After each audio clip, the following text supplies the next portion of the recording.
the soul to the Virgin. Celestial Sovereign, I see that you stretch out your arms toward me to take me onto your maternal knees, and I run, or rather, I fly, to enjoy the chaste embraces, the celestial smiles of my celestial Mama.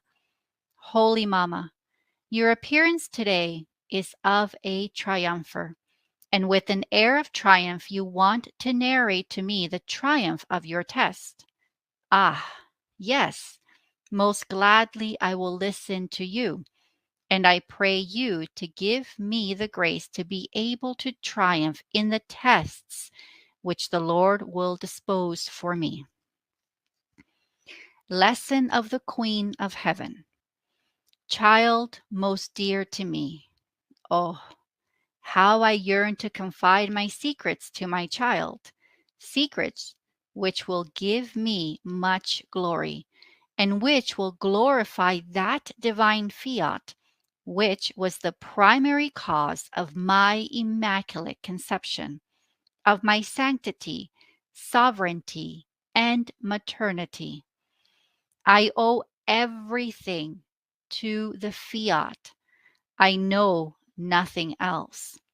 All of my sublime prerogatives, for which the Holy Church so much honors me, are nothing other than the effects of that divine will which dominated me, reigned, and lived in me. This is why I yearn so much that that which produced in me so many privileges and admirable effects as to astonish heaven and earth be known. Now listen to me, my child.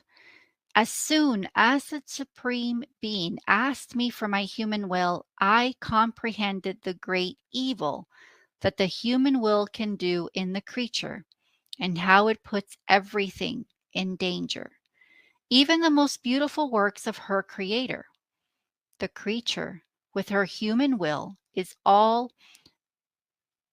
oscillation. She is weak, inconstant, disordered. And this because in creating man, God had created him united with his divine will, as though by nature, in such a way that it was to be the strength, the prime motion, the support, the food, the life of the human will. So by not giving life to the divine will in our own, we reject the goods received from God in creation and the rights received by nature in the act in which we were created. Oh, how well I comprehended the grave offense that is given to God and the evils that pour upon the creature. I had such horror and fear of doing my will, and rightly did I fear, because Adam too was created innocent by God, and yet by doing his own will, into how many evils did he not plunge himself and all generations?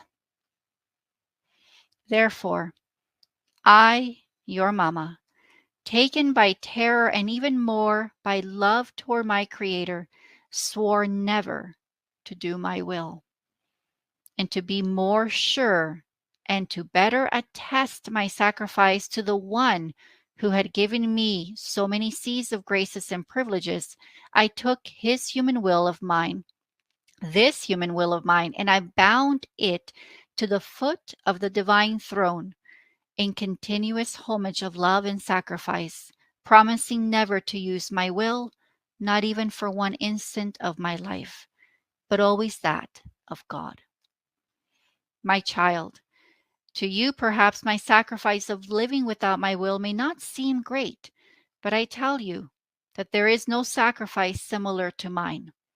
Even more, all other sacrifices in the whole history of the world can be called shadows in comparison with mine. To sacrifice oneself for one day, now yes, now no, is easy. But to sacrifice oneself in each instant, in each act, in the very good that one wants to do for one's entire life without ever giving life to one's own will is the sacrifice of sacrifices. It is the greatest attestation that can be offered and the purest love, filtered through the divine will itself, that can be offered to our Creator.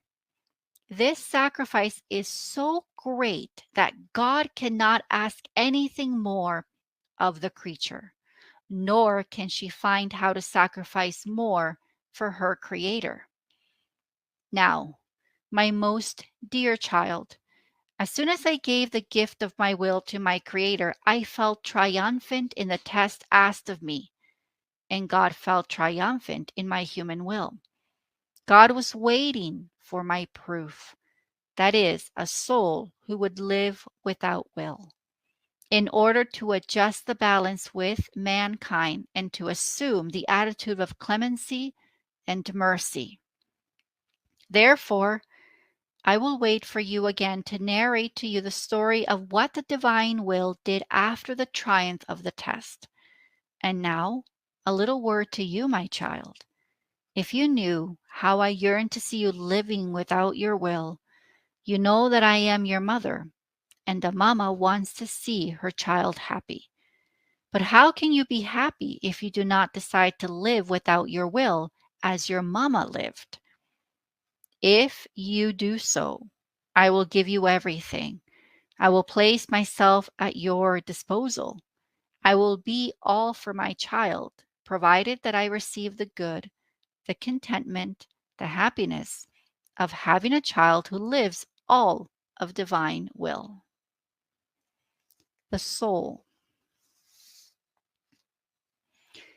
Triumphant sovereign, into your hands of mother do I place my will, so that you yourself as Mama may purify it and embellish it for me, and bind it together with your own to the foot of the divine throne, that I may live not with my will, but always, always with that of God.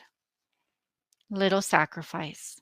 Today, to honor me, in each act you do, you will deliver your will into my maternal hands and will pray me to let the divine will flow in place of your own.